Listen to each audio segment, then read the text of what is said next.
Iran and the United States have both said that they are ready for further negotiations after agreeing a 2-week ceasefire. In his latest comments posted on social media, President Trump said that the US will work closely with Iran, that there will be no enrichment of uranium, and that many of the points in Washington's peace plan have already been agreed.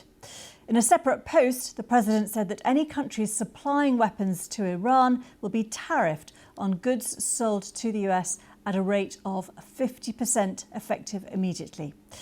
Well, meanwhile, the Israeli military has carried out a large wave of airstrikes across Lebanon, insisting the ceasefire does not include that country. Well, Lebanon's health minister has said there have been hundreds of casualties, both people killed and wounded, right across Lebanon.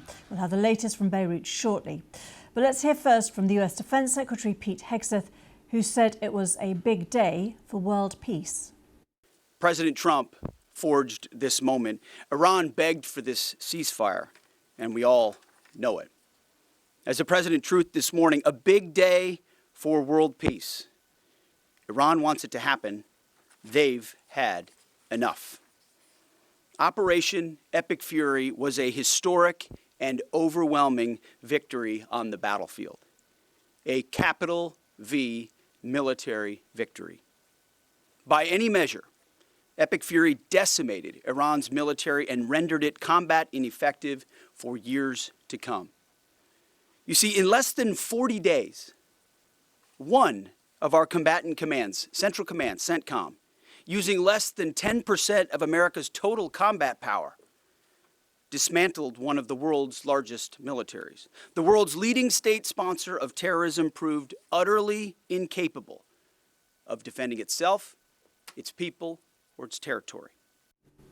Well, let us go now to our correspondent Ione Wells in Washington. And Ione, what were the key points that stood out to you from that press briefing that we saw from Dan Kane and Pete Hegseth within the last hour? Well, I think the first point that stood out was not an unexpected one. Pete Hegseth doubling down on his view that this was a victory, that the US has control over Iran's skies, that they have achieved their military objectives and severely weakened Iran's military capabilities. Now, of course, we have seen, for example, US dominance over Iran's skies tested in the last week, notably with jets being shot down over Iran's skies just a couple of days ago. I think another significant point to come out of that press conference as well was what he said about existing nuclear material inside Iran. He essentially said that they are going to get Iran to hand over nuclear material that it has. I expect he's referring to any enriched uranium that Iran has, or, he said, the US will do whatever it takes to go in and get it. Now, it's not really clear what he means by that, what stage negotiations may or may not be about nuclear material that Iran may hold. But I think what he seems to be alluding to there is that if Iran doesn't voluntarily give up any enriched uranium, that the US would be prepared to go in and get it. Now, given what Donald Trump and US officials have said in the past about what they believe to be Iran's enriched uranium, they understand it is buried deep under mountains, under rocks in the country. So if the US was to go in and get it, as Pete Hegseth is suggesting, that suggests potentially quite significant military action in future, potentially.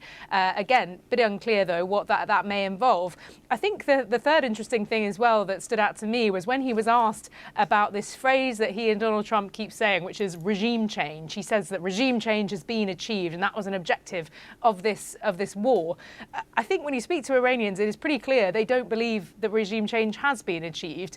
The regime, from their perspective, is very much still in charge, even if the Ayatollah was killed and has been replaced by his son. If anything, I think some feel that the regime is more hardline, it is potentially now more angry, more provoked as a result of this war.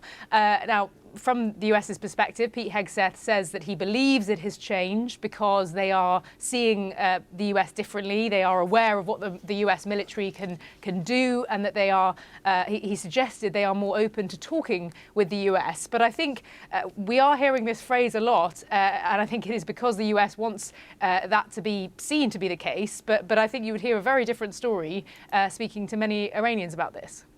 Ione Wells, thank you very much indeed.